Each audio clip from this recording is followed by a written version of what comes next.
Hey everyone, welcome and welcome back to the channel, and it's time for another indie author showcase. This month we're going to be including a nice slice of life sci-fi story and also a brand new release box set of a fantasy series. So stay tuned and let's go and see some authors talking about their books.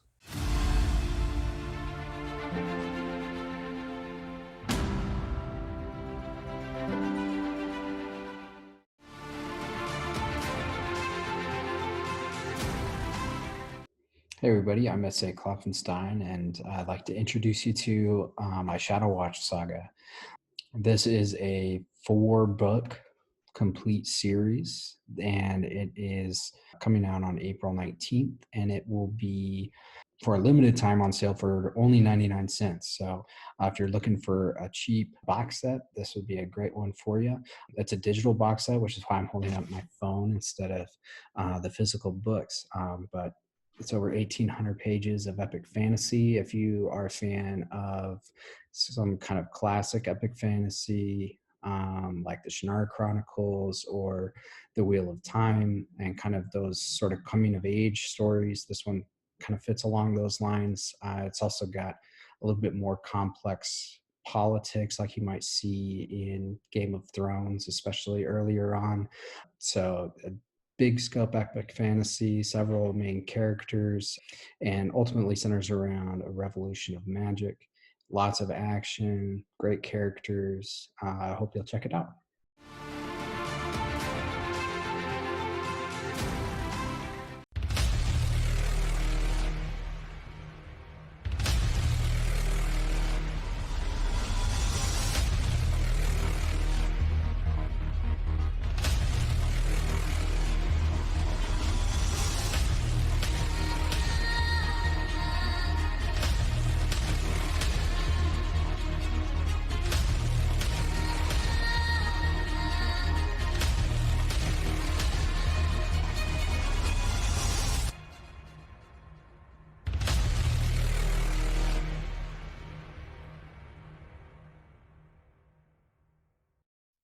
Hi, I'm Nikki. I hail from Aotearoa, New Zealand, and I would like to introduce to you today The Raccoon's Familiar. So The Raccoon's Familiar is my debut novel. It came out on April 19th, and I'm super excited to share it with the world.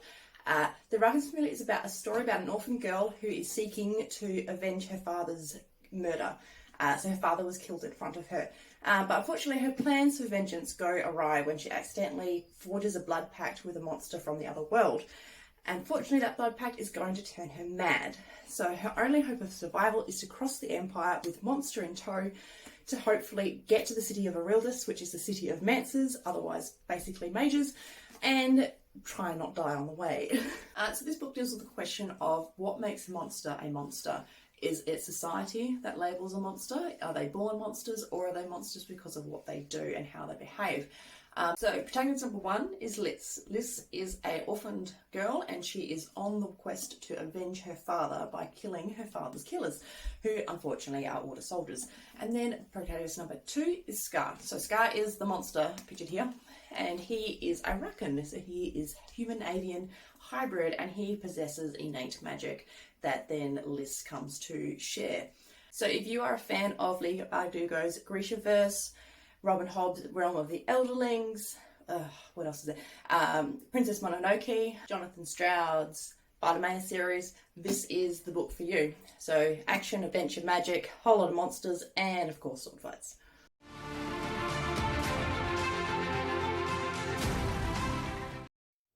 Hello, I am Rory August, and this is my debut light sci-fi novel, The Last Gifts of the Universe. It is a contemplative novel, light on the action and heavy on the philosophical exploration about what it means to be alone in the universe and alone in life, and is very character-heavy and philosophical at its heart. It's a small book. It's roughly about 200 pages. I think really well suited to readers of cozy fiction, soft sci-fi, slice of life, and anyone who likes animal companions, because there is a space cat in here. There is a cat in a little spacesuit. Frankly, I could end it there, but I'm going to keep going. Reviewers have called it a tearjerker, a meditation on loss and grief, full of hope. It's been likened to watching anime, so that's that. What is it about?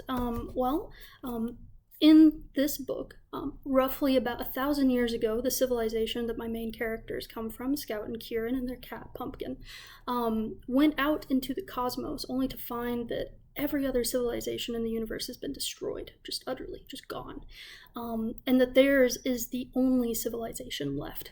So Scout and Kieran and Pumpkin go out into the cosmos searching for the universe's last gifts, any information that can be found that can hint at what happened to all of these fallen worlds. They end up stumbling across a message from an alien who says that not only do they know what that world-ending entity is, but that they know how to stop it. And that leads the trio of main characters on a journey across the stars. That's my pitch. Again, could have ended it at Space Cat, but there's the fuller picture. Thanks for your time, and if you do end up reading it, I really hope you enjoy it.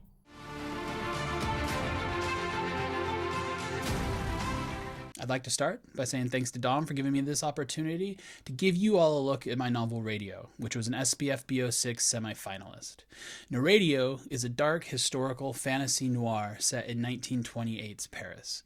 It's a high-stakes story of revenge and personal struggles with addiction, love, greed, and ego. Now, Paris is often called the City of Light, but there's this underbelly that's always been a part of Parisian life that I find is just as fascinating as any of its normal gleaming history. In the world of Radio, I've taken that history and twisted it just a bit. So amid the lights and music and energy of the 20s era Paris, there's something sinister that's pulsing through the ether. The radio of the gods manipulates minds across the continent, and its creator, the arrogant god Marduk, sacrifices everything, including his own body, to keep others like him from perverting his masterpiece. So after plotting treason and a bitter betrayal, Marduk is forced to escape into a new, unknown body. That's bad. But what's worse is the previous owner, an opium-addicted jazz guitarist, is still inside that body with him. So desperate, drug-addled, and fighting for control, Marduk is forced to rely on the few friends he has left and one very terrifying enemy, in order to stop his kind, the Mentium, from moving forward with their plan to step back into the limelight. If Marduk and company fail, the hubris of the gods will destroy everything they've built, including civilization itself. And it was all made possible by his radio. So there it is. That's Radio. If you're interested, you can find it on Kindle Unlimited, as well as in paperback from Amazon and really anywhere you can order books. Also, if you're interested in the world of indie and self-publishing, you might want to give my podcast, The Indie Pub, a try. Each episode, a guest steps into the pub with me for a conversation about their favorite drink, which we are actually drinking on the episode, as well as a topic in or around the indie and self-publishing world. I have an absolute blast making them, and I think you'd get a kick out of listening. Anyway, thanks again, Dom, for the opportunity, and I hope you all have a great day.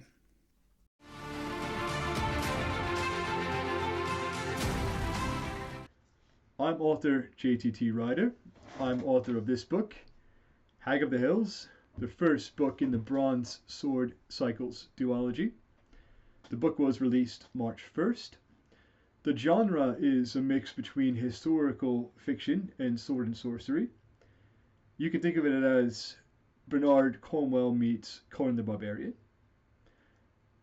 The book is heavily based off of archaeological sources. It takes place in 200 BC on the island of Skye in what is now Scotland during the Celtic Iron Age.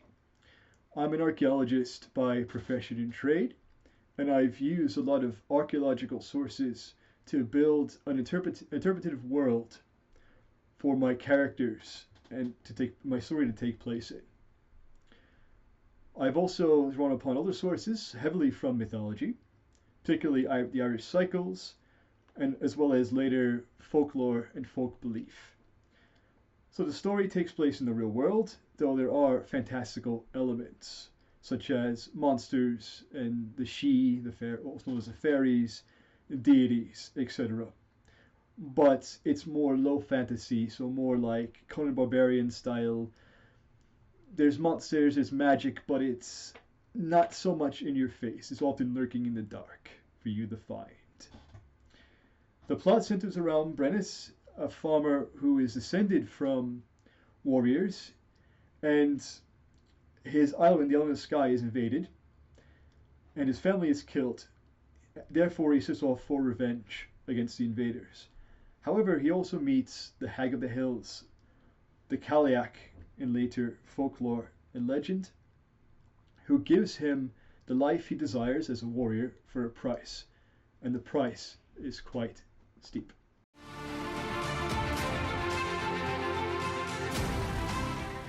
So there we go. Thank you very much to all of the authors who've taken part in this indie showcase. As usual, I will leave links in the description box below to the first book in the series on Goodreads, so you can check those out, and also a link to the author's website or main social media page as applicable.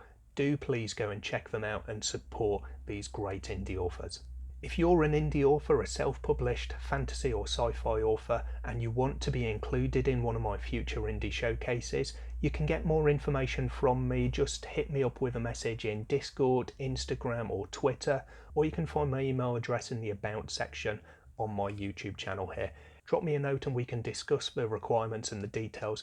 There's no obligation for appearing in the video. You don't need to send me a copy of the book, include a book as a giveaway or anything along those lines. It's just a case of you talking about your book or your series.